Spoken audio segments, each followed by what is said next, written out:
Alright, so this is going to be a short Q&A video. I have the top 10 questions I get asked on my comment sections of my videos. And we'll try to get through these pretty quickly so it doesn't make this video too long. The first question I get asked a lot is, where are you from? I am from Massachusetts, so I'm on the East Coast of the United States. Second question is kind of an umbrella question. What soldering tools do you use?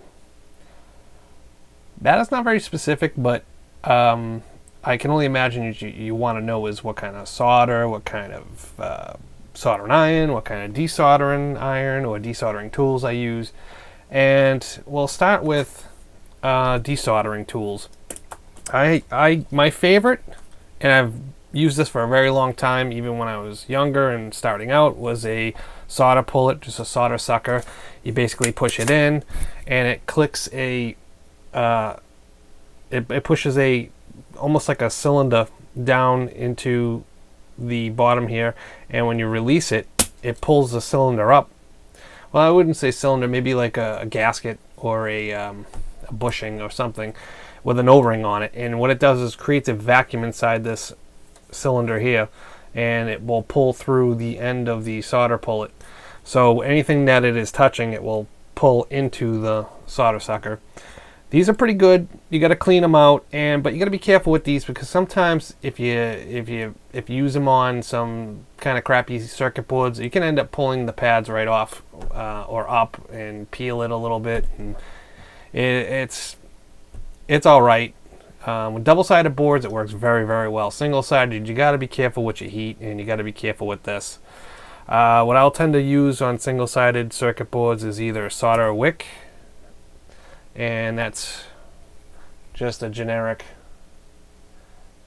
well, actually I think it's made by CHEMTRONICS, and these come in different sizes. This is a 60-3-5 size 3.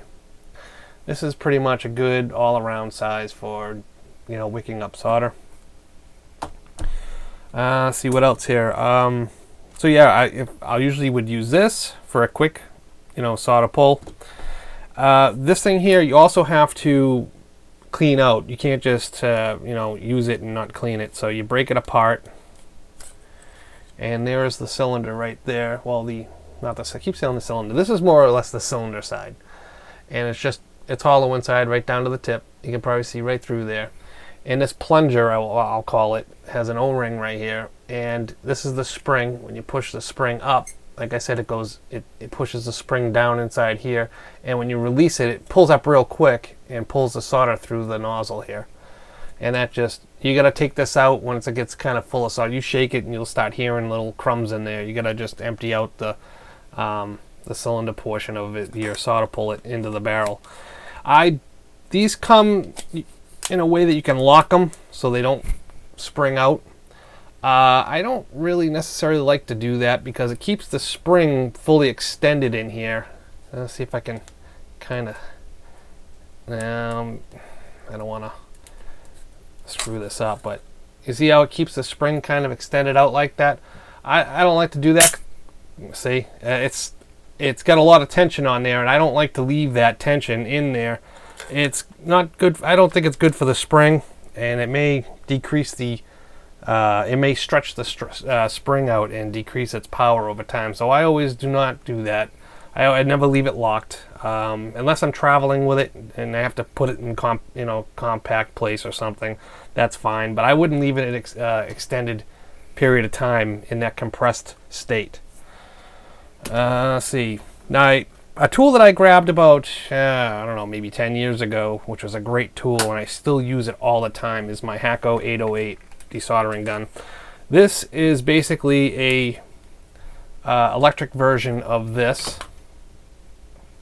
and there's a glass chamber here that will collect all your solder, and it does the same thing. It pulls solder in here.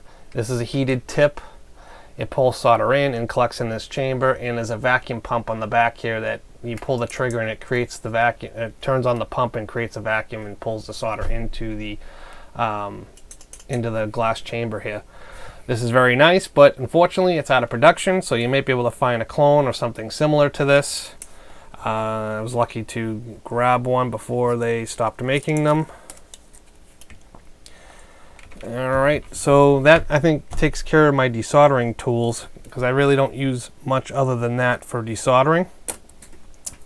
Hot air rework station. I have an X-TRONIC 4000 series. It is it's a small little let's see if I can get my other camera up here to show you what it looks like here. It's nothing spectacular for sure. Let's see, test equipment. That's it right there in the corner. And basically, it just has your, your hot air wand with probably about a 3-foot umbilical. And on-off for the soldering iron and an on-off for the hot air rework. 2 different temperature controllers, 2 different temperature settings, airflow and everything. It also comes with a port for a soldering iron that comes with the station, and it comes with about, I don't know, maybe 8 to 10 tips of different sizes. And I'm going to tell you that, let's go back here to the other cam. This setup here is probably cost you under $300 for the soldering station, with the soldering iron, with the hot air rework, with the tips. It comes with a magnifying light. At least it did when I bought it. It probably still does. Great station for beginners that don't want to spend a lot of money. Because if you spend a lot of money and you don't use it a lot, it's not feasible.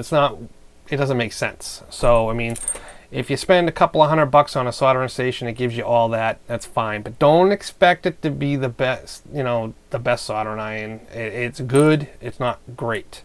The soldering tips are kind of crappy, but they're not bad. I mean, the solder sticks to them. You got to clean them a lot, like any other soldering tip.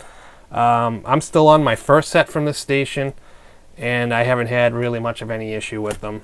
The only thing that I have a gripe with is this little sleeve right here. It tends to slip up on me, and it's kind of annoying. You get little your hand sweat underneath it, and then eventually it just kind of starts slipping around. You could probably glue it or something. It's nothing. It's no big deal.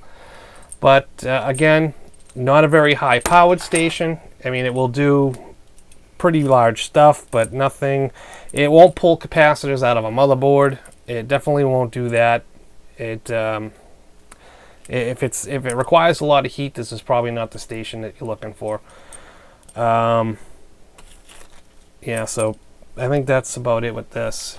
So like I said, if you're looking for a nice cheap station that you can pretty much do everything you need to do with surface mount and through hole components, a great station. I mean, I used that primarily for a long time, and it did mostly every job that I could throw at it. So very good for the price. Now, what I use now is a HAKKO FM 203 station.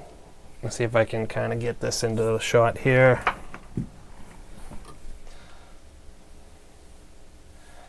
Okay, let's see.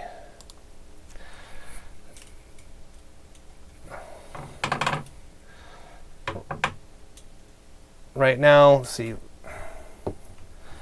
This is a HAKKO FM 203 station with a FM 2027 wand or soldering iron. And it comes with the base that automatically puts the iron into sleep when you're not using it after a few minutes. I have an assortment of tips that can be swapped out on the fly.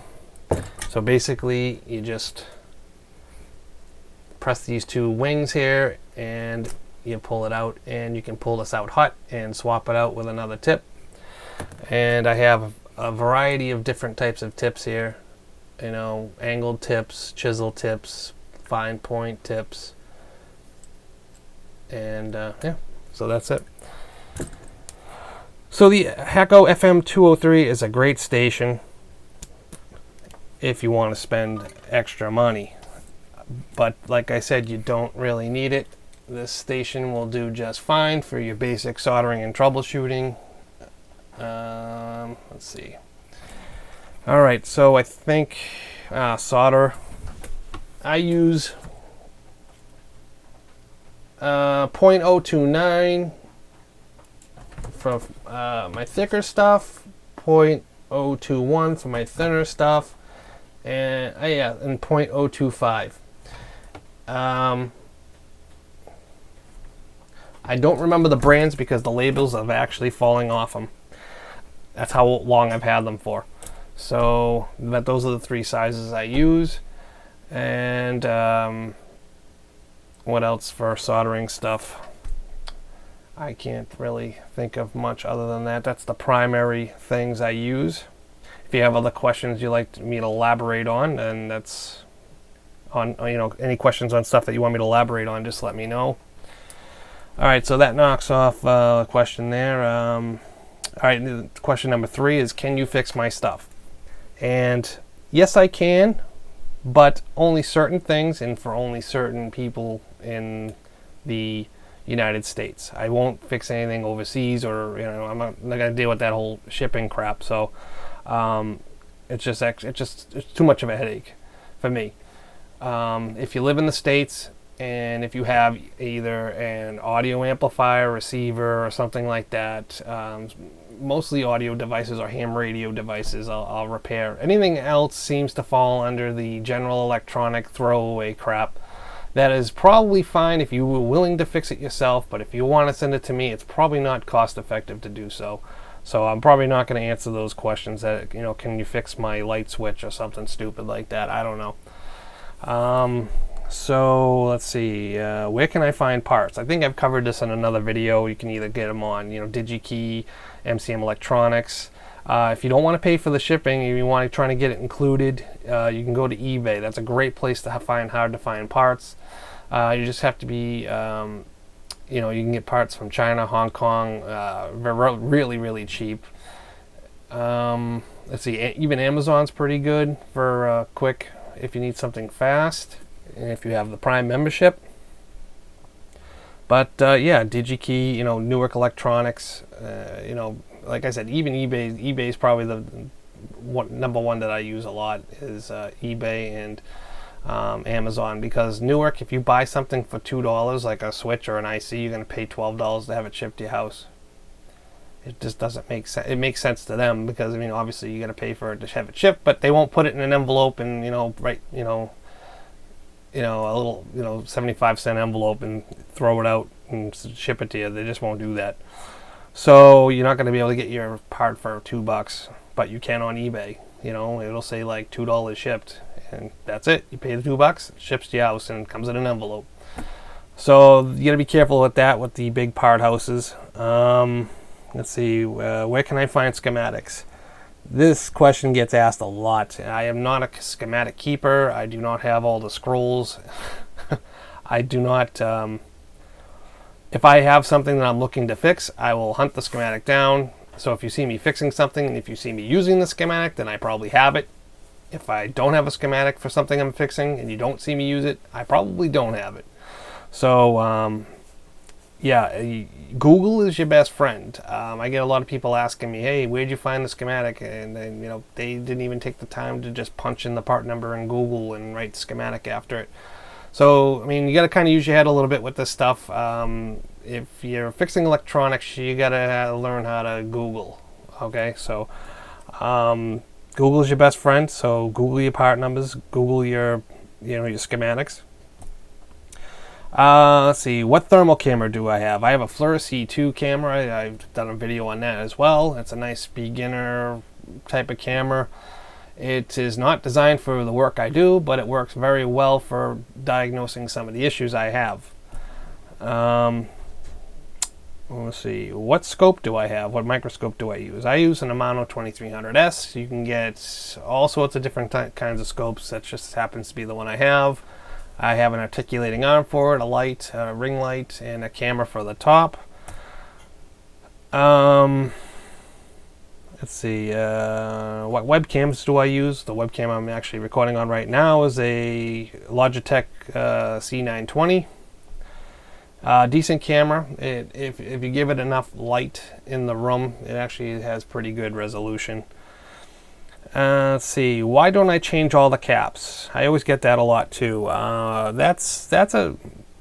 that's a loaded question, because sometimes when you're fixing something that is very old and you don't really want to sink a lot of money into it, and you just want to get the problem fixed and move on, that sometimes is more effective than changing all the caps, because you can spend a lot of money, a lot of time on something that may not even be fixable.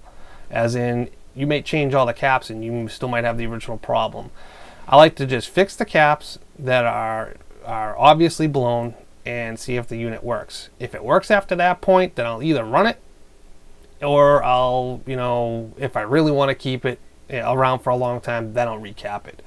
But for things that are like, stupid, like wall adapters or something, I'm not going to go and spend, $5 for caps on a wall adapter because I changed, or a laptop one because I want to change all the caps in it. It just doesn't, I'll just go down to my parts bin downstairs and just pull out 3 caps that match the ones that are blown and change them out, and, ESR the other ones and see if they're good. I'll leave them in there.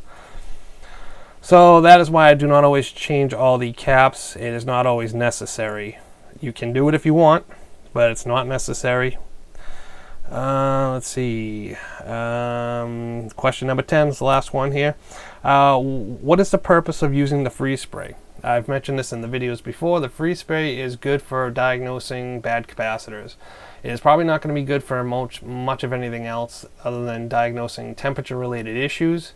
You can temporarily get a capacitor to fail, or if it is failing, if the capacitor is failing, you can get it to fail worse with coldness. So if you spray the capacitor with a little bit of freeze spray, you may be able to recreate the symptom that it was having when it's all warmed up. So, and if you take your hot air rework station, you can go over that same cap, and if the device starts working or the problem goes away, then you can be sure that that cap needs to be replaced. And that pretty much, you can fix find a capacitor issue without a multimeter, or I don't suggest using multimeters to check capacitors, but I suggest using an ESR meter. But that is a good quick way to go over a board or a unit and find out if it's a capacitor issue. It doesn't always work, but it's the first thing I do to see if I can eliminate the problem right off the bat. Like that, I think it was an Onkyo Integra there. I had the problem diagnosed in 5 minutes without dicking around. I didn't have to pull out caps and test them and all that. Just a little bit of cooling and heating, and boom, found the problem, changed the parts, and it's out the door. Test it, and it's all good. So if I had missed anything in this, give me write down some more questions down in the comments below, and maybe I'll do another, follow-up video for it. And yeah, that's about it. So hope you guys enjoyed the video. There's going to be some more videos coming up soon. I just have a lot of things going on with work and everything, but there'll be some more videos coming up soon with some more repairs. And yeah, we'll see you guys in the next video. Have a good night.